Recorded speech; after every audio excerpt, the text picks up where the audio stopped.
Hi, and welcome back to Ion Harness Racing. I'm John Pavlak. Lexington and the Red Mile seem to have it all. Wonderful tradition, beautiful fall weather, a major standardbred yearling sale, and a showcase for the sport's best young trotters and pacers. We love seeing the 2-year-olds, and the first week's feature was the Bluegrass Stakes. Here, DeVuto Hanover, a freshman son of Dragon Again, driven by Ron Pierce in the Bluegrass for 2-year-old colt pacers, got noticed with a sharp 151 and 1 mile in which he survived a stretch duel. DeVuto Hanover's digging in at the rail. DD's Dragon alongside. Emeritus Maximus racing in third. DeVuto Hanover's hanging top. DD's Dragon trying to get by, but it's DeVuto Hanover on the inside. DD's Dragon coming. DeVuto Hanover wins it. This is a nice little fella. You know, he tries real hard. He dug all the way. He paced all the way to the wire. I used him hard to get him to top, down, to back, and a little bit of a breather at the third quarter, but we had a serious horse on the outside of us, and he fought him off the whole way. In another division of the Bluegrass for freshman colts, the division's nominal leader at this point of the year looked impressive. Captain Treacherous, steered by Tim Tetrick, won for the 6th time in 7 starts in his debut season, this one in 151 and 3.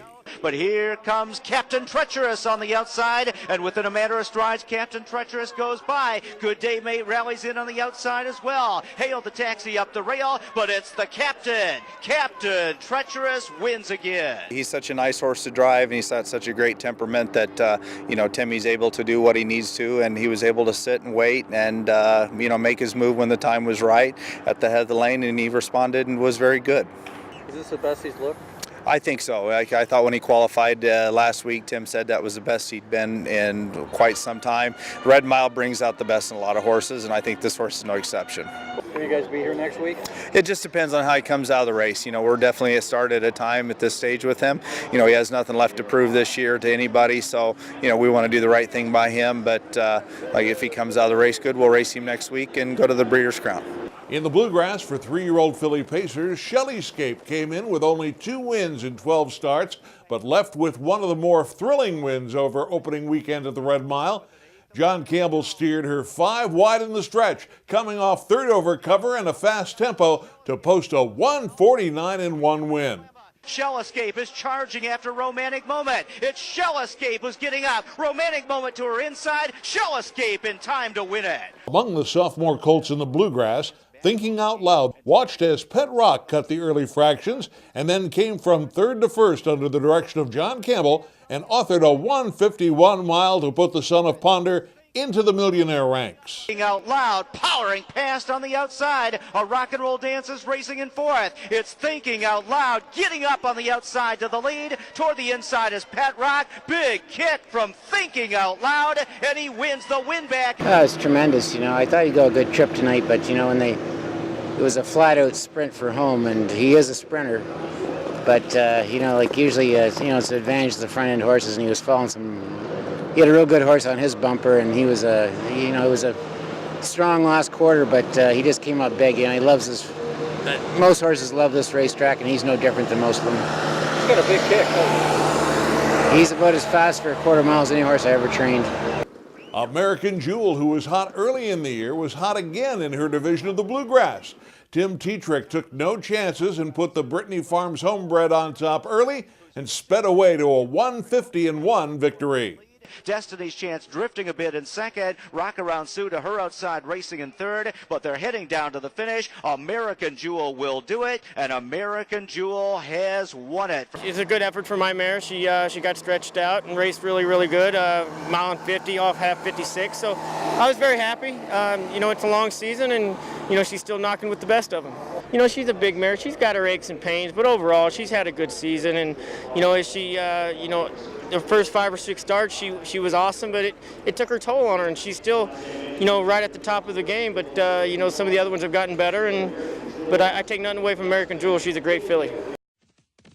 Looking for a fun and easy way to learn more about standardbred racing? Harness Night School, Thursday nights. Enjoy access and learn the game from top racing insiders via chat and video. Miss a class? Read the archive. Harness Night School, Thursday nights. Let's get rolling. Of course, the first week of the Red Mile Grand Circuit meet served, in part, as a preview for the Kentucky Futurity, both the Open and Filly divisions. Check Me Out, among the current favorites to win Horse of the Year honors, did nothing to discourage that support. She won her Bluegrass division in a stretch duel with Maven that pushed Check Me Out to a 151-2 world record win. And Check Me Out is a length and a half clear. Here comes Maven, who tips to the outside. Check Me Out, Tiedrick asking her to trot home. Maven on the outside is still a length and a half from her. It's Check Me Out. Maven is coming, but Check Me Out leads it. Maven on the outside trying to surge, but it's Check Me Out wrapped up, and Check Me Out wins it. Didn't really surprise me. She's almost broke a track record. Every track she's raced her whole career, and basically has never gotten an easy division. She's always had to go like a mile like that to win the races. And she has somebody like Maven against her to push her, right? Yeah, she's a very good horse. Wish I owned her. And, you need a great horse to, anytime there's a real good horse, usually you need a rivalry between them. Like I know when I had Dewey, it was crazy. So it kind of makes it, makes more exciting races. I tell you what, you wouldn't even know she races after the races. So, like, she wasn't even blown in a winner's circle or nothing. And she's just a freak. I got very lucky to get her. You know what? I wasn't watching the board at the time. I was watching her and how close Maven was getting. But I talked to Timmy, and she could have gone more. She could have gone more. Chili Today Hot Tamale will get some support next week off a fine performance in her division of the same stakes. Yannick Gingras is subbing for driver Tron Smeds Hammer, more on that later, when the Muscles Yankee Miss lowered her mark to 152. Chili Today, Hot Tamale is coming on the outside. It's Witness B. Chili Today, Hot Tamale is charging hard after her. It's Chili Today, Hot Tamale, who goes right on by. Witness B back in second. Oasis Dream closing late. Chili Today, Hot Tamale. The name Appomattox is associated with surrender. That is, it wasn't until a colt by the same name came on to win a division of the Bluegrass for 3-year-old colt trotters. Scott Zeron was in the bike when Appomattox came from off the pace to post a heart-pounding 152-2 victory. Appomattox is charging hard on the outside, and Fusion Man is there in between them. Appomattox trying to get up after another Amaretto is drifting out. Fusion Man is there between them. Another Amaretto. Appomattox on the outside. Appomattox gets up. It's Appomattox to win it. So you win your first Little Brown Jug, and then you win your first stakes here at Lexington. How does that feel? Oh, unbelievable, right? It's been like a whirlwind of 2 weeks of winning the jug and then coming to the Red Mile. This is the home of harness racing, and winning 2 races on the card today and my first stake race too. Until this past weekend, Guccio's 2012 highlight was winning a New Jersey Sire Stakes. Now, after an equipment change by trainer and driver Jimmy Takter, Guccio's highlight is a 152-1 win in what was the fastest division of the Bluegrass Stakes for 3-year-old colt trotters. 16th from home, and it is Guccio's going well. Salvato is trying to rev up, but now he's 2 lengths behind as Guccio edges clear, and it's going to be Guccio for Jimmy Takter, a Takter sweep of the early double. Oh, he's a good sound horse. He's getting better and better. He's getting good confidence in himself, and things like that so important with these horses.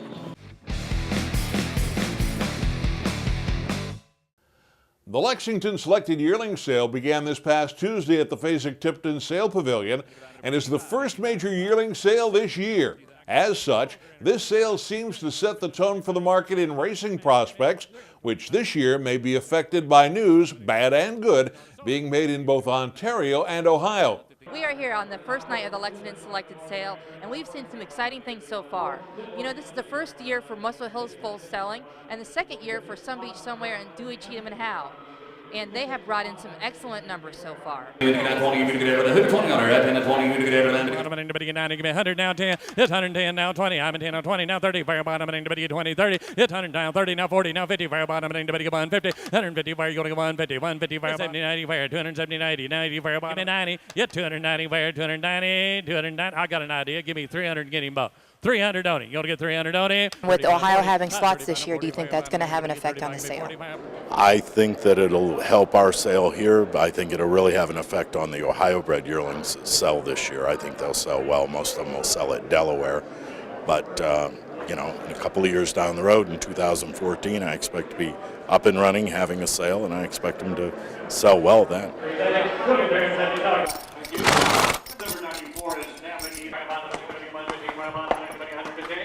Oh, but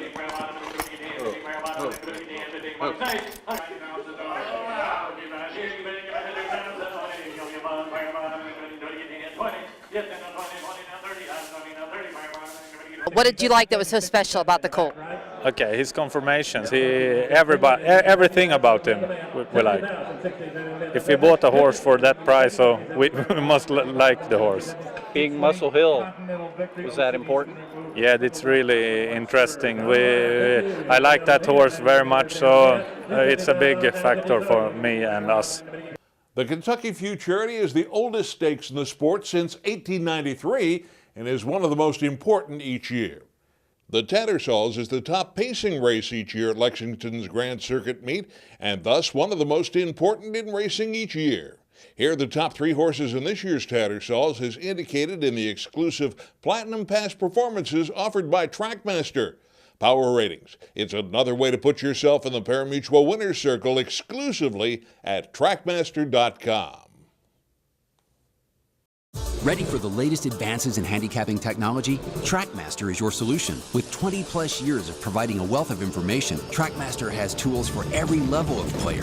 Trackmaster Pocket Handicapper for iPhone and Android puts the power of a computer in the palm of your hand. Drill down to charts and race videos. And with software like Plus Pro, even the most advanced players have sophisticated tools to succeed. The complete source for thoroughbred, quarter horse, and harness racing information. Trackmaster by Equibase, for the serious player. What if? Those words are often spoken in regards to something that turned out poorly. Here's Smeds Hammer returning with Salvato after finishing second to Guccio in the Bluegrass Stakes. And here's Smeds Hammer sitting on the racetrack after his bike collapses, apparently breaking where the seat sits atop the cross members. Smeds Hammer wasn't hurt seriously and took himself off his mounts, but no doubt counted himself very lucky that this did not happen while the race was underway and he was surrounded by a full field of trotters. It was scary. Tron and I, because I'm the breeder of that Salvato, and of course, you take pride because I own the mother, and he just, Tron was, we all maybe was all lucky that it didn't happen just a couple minutes earlier, because I sat third and Tron was in front, and if that happened in the race, it would have been catastrophic. That's why Yannick Gingras was called from the bullpen to drive for Smeds Hammer in Chile Today Hot Tamale Stakes win later that day. Next week, we hope nobody's sulky collapses, and we'll bring you reports from the auction ring and from the Red Miles historic red clay racetrack. We'll have that and more when we see you next week with another edition of Eye on Harness Racing.